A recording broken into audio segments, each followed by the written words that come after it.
मैंने कहा एक दिन मुझे भी आपके दरबार आना पड़ेगा। कहने लगे तू मेरे दरबार नहीं आएगा। कहने लगी तू मेरे दरबार नहीं आएगा। इन्हें सबको पता होता है कि जो गुरु का भक्त है, गुरु की बात को मान करके सुमिरन करता है, उसे मालूम है इसे काल के दूध छुएंगे भी नहीं, स्वयं गुरु महाराज उसे लेके आते।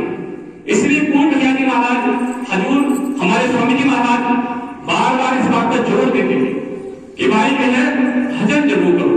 और भजन कब करोगे? जब आप सत्संग में जाओगे, सेवा करोगे, तो आपके अंदर से प्रेरणा बराबर आती रहेगी भजन करने की। हम पढ़े लिखे तो बहुत है, हमने डिग्रियां बहुत प्राप्त की है, पर हम जो है ना तो रामायण की बात मान रहे हैं, ना वेद की बात मान रहे हैं, ना बाइबल की, ना गीता की। तो हमारा पढ़ा होने से क्या फायदा? हम तो अनपढ़ की तरह हैं। अगर हम पढ़ रहे हैं और पढ़ने के बाद हमारी रामायण क्या कह रही है उस शब्दों को समझ रहे हैं और आचरण में ला रहे हैं, तब तो हम पढ़े लिखे हैं। अब पढ़े लिखे होने के बाद भी रंग बेसकी पराठी पी रहे हैं, मांस मुद्रा खा रहे हैं, तो हम काय के पढ़े लिखे पी रहे? आप सरकारी पैसे का दुरुपयोग कर रहे हैं, आपको भरपूर पैसा मिल रहा है सरकारी, तो आप पैसे का दुरुपयोग कर रहे हो और भी उल्टे सीधे ऐस कर रहे हैं आप। और महापुरुष कहते हैं कि जिन्हें पुण्य भक्ति करके राज और राज करके नरक, क्या हमने पहले पुण्य कमाई की थी तो हमें आज जो है सरकारी नौकरी मिली, राजपाट मिला, बड़े बड़े बिल्डिंगों में रहने का मौका मिला। आज हम उस बिल्डिंग का उस पैसे का दुरुपयोग कर रहे हैं, गलत ढंग से जो हम आनंद भोग रहे हैं, तो हमें नरकों में जाना पड़ेगा, कोई नहीं बचा सकता। इसलिए महापुरुष कहते हैं कि हमें आपको जो मानव शरीर मिला है, इस शरीर में रहकर के हमें ज्यादा से ज्यादा हरि नाम का सुमरन करना है। तो आगे करें उलट सहाय में सुमरन करो, उलट सहाय में सुमरन करो, स्वामी संग मिलाए। कि हमने जो दुनिया में अभी तक विषय विकारों में लगे हुए थे, भोग विलासों में लगे हुए थे, जैसे रत्नाकर डाकू का जिक्र आता है। रत्नाकर डाकू बहुत बड़ा चोर था, लुटेरा था, और जो है वो इतना बड़ा लुटेरा था कि उसके रास्ते से लोगों ने जाना बंद कर दिया। लोग कहते थे इस जंगल में तो जो है वो रत्नाकर डाकू रहता है, इधर से जाएंगे तो मारेगा, पैसा लूट लेगा, और फल नहीं देंगे तो जान से मार देगा। ऐसा वो लुटेरा था। पर जब परमात्मा की दया हुई, उसके कुछ पुण्य कर्म उभर के आए, तो भगवान विष्णु ने नारद जी को भेजा। नारद जी से कहा जाओ, फला जंगल में रत्नाकर डाकू रहता है और वो लूटपाट करता है, अब उसका वो समय आ गया नाम की कमाई करने का, उसे जाकर के नाम दो, गुरु भक्ति का उन्हें रास्ता सिखाओ। नारद को कहने लगे प्रभु वो जो बहुत बड़ा डाकू है, उस रास्ते पर जाने से लोग कतराते हैं, वो मेरी बात मानेगा? कहने लगे मेरा आदेश है, आपको जाना ही होगा। नारद जी उसी रास्ते पर गए। जैसे रत्नाकर ने देखा कि कोई साधु आ रहा है, बड़ा खुश हुआ, कहने लगा आज बहुत दिन के बाद ये शिकार आई है और मुझे अब मैं इससे जरूर लूट लूंगा क्योंकि धन लेकर के आया होगा।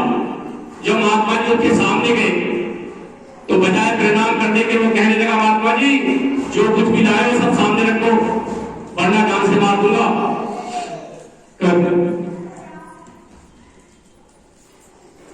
स्वामी महाराज की जय। नारद जी कहने लगे कि आज मैं आपको सब कुछ देने के लिए आया हूं, थोड़ा बहुत नहीं, आज तुम पर सब कुछ उठाने के लिए आया हूं। रत्नाकर ने सोचा भाई आज तक तो कोई ऐसा आया नहीं जो कह रहा है कि सब कुछ आपको देने आया हूं।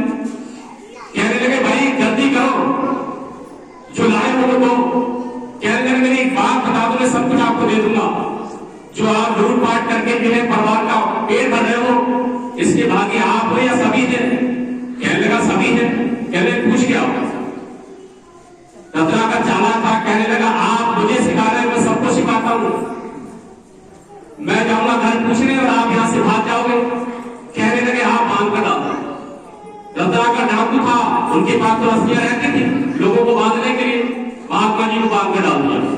घर में गया, परिवार में सभी ने पूछा, माँ से, बाप से, भाई से, बहन से, पत्नी से, सभी ने मना कर दिया।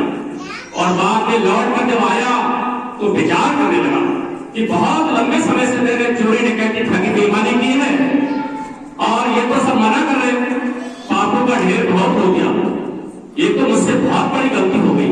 महात्मा जी सही कह रहे हैं। वो आया और महात्मा जी के चरणों में गिर गया हमारी बहुत गलती हो गई, आप मुझे क्षमा करो। महात्मा जी ने कहा इसीलिए तो आया, आप तो ऐसा करो, एक जगह आसन लगा लो, अच्छी जगह देख करके आसन लगा लो, और जो है प्रभु की आंख में बैठ जाओ, साधना में बैठ जाओ। कहने लगा हजूर मैंने तो आपसे रूट पाठ किए, मैं साधना कैसे कर सकता हूँ, भजन मुझसे होता नहीं। नारद जी ने कहा हम आपसे भजन कराएंगे ना, आप बैठो। तो जब वो जो है साधना पर बैठा, नारद मुनि ने गुरु प्रसाद दे दिया, नाम दे दिया। कौन सा नाम दे दिया? जैसे लोग कहते हैं ना, रामायण लिखा कि उल्टा नाम जपा जग जाना, वाल्मीकि वै ब्रह्म समान। लोगों ने इसका अर्थ निकाला कि उन्होंने राम की जगह मारा मारा जपा, बिल्कुल गलत। राम का तो जिक्र ही नहीं आया वहां पर। उन्होंने अपने रास्ते को उल्टा था, उन्होंने अपने रास्ते को उल्टा था। इसी बात को यहाँ कहा फिर जो है उन्होंने जो अपने रास्ते को उलट दिया, और जो है कैसे उल्टा? जब उनके गुरु ने उन्हें अंदर इस मानव मंदिर के अंदर गुरु प्रसाद दिया। कौन सा प्रसाद दिया? इस मंदिर के अंदर परमात्मा के प्रकाश को लगा दिया, प्रभु की धुन को सुना दिया। जब किसी भाई के लिए, किसी साधक के लिए अंदर प्रकाश आना शुरू हो जाता है, वो धुन आना शुरू हो जाती है, तो फिर देर से ध्यान नहीं रहता, और जो है वो गुरु का प्यारा हो जाता है। रोज साधना करता है, रोज ध्यान करता है। क्यों करता है? कि जीव आत्मा का वो भोजन है, जीव आत्मा की वो खुराक है। जीव आत्मा इसीलिए इस मानव मंदिर के अंदर आई है, और वो चाहती कि हमें रोज जो है वो प्रसाद मिलता रहे, रोज वो प्रसाद मिले। पर ये मन जो है हमें बाहरी स्वाद में लगा देता है, इंद्रियां हमें बाहरी स्वाद में लगा देती है, और जीव आत्मा जो है बुद्धि के अधीन है, बुद्धि मन के अधीन है। तो इसलिए जो है जीव आत्मा की वहां चलती नहीं, और इस कैद खाने में बंद होकर के रह जाती है। कुरान में इसका जिक्र आया, कहा कि जो है ई जहां जिंदान ओ मां जिंदानिया, ई जहां जिंदान ओ मां जिंदानिया, हुफरा कन व खुदरा व रिहा। मौलाना अरुण साहब ने कहा ई जहां कहते दुनिया के लिए, संसार के लिए, और क्या जिंदान के जीव आत्मा जो है, ये रूहें जो है इस काल की जेल में, काल के कैद खाने में अपनी ही मर्जी से, क्योंकि परमात्मा ने जीव आत्मा को नहीं भेजा, ये ब्रह्म के साथ अपनी मर्जी से आई, और इसीलिए अपने कर्म के हिसाब से काल के बहकाने में ये इस विद्रोह में आ गई, और उस काल के कैद खाने में आकर के फंस गई।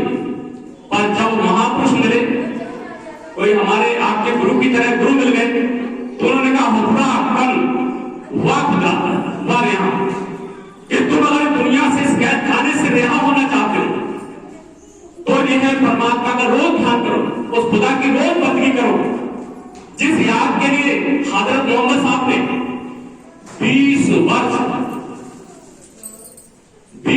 तक उन्होंने जो है एक जगह बैठ करके खुदा की याद की। महात्मा बुद्ध ने 12 वर्ष तक परमात्मा की याद की, तब जाकर के प्रकाश आया, जिस प्रकाश की हम और अब बात कर रहे हैं। और कलयुग में इतना समय नहीं हमारे आपके पास, इसीलिए हमें इतनी छूट दी गई है कि हम जब किसी गुरु के पास जाते हैं, गुरु बहुत जल्दी ही अंधेरे में प्रकाश को प्रकट कर देते हैं, और फिर हम रोज रोज ध्यान करते हैं, तो धीरे धीरे जो है वो प्रकाश आना शुरू हो जाता है, या फिर धुन आना शुरू हो जाता है।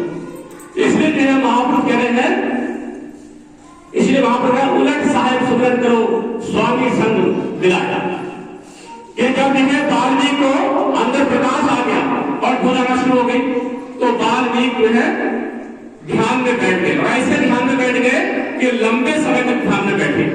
जब उनका समय आया ध्यान तोड़ने का, भगवान विष्णु ने कहा नारद जाओ, वाल्मीकि का ध्यान तोड़ो, उनकी भक्ति पूरी हो गई। जब नारद जी गए और उनके ध्यान को तोड़ा, तो उनके शरीर पर दीमक जमाई थी, दीमक। तब जो है उन्होंने जब शरीर को हिलाया, धीरे धीरे दीमक टूटी, और धीरे धीरे उन्होंने आंखों को खोला। तब नारद जी ने कहा कि रत्नाकर, आज से आप रत्नाकर नहीं, आज से आप ब्रह्म ज्ञानी वाल्मीकि हो गए।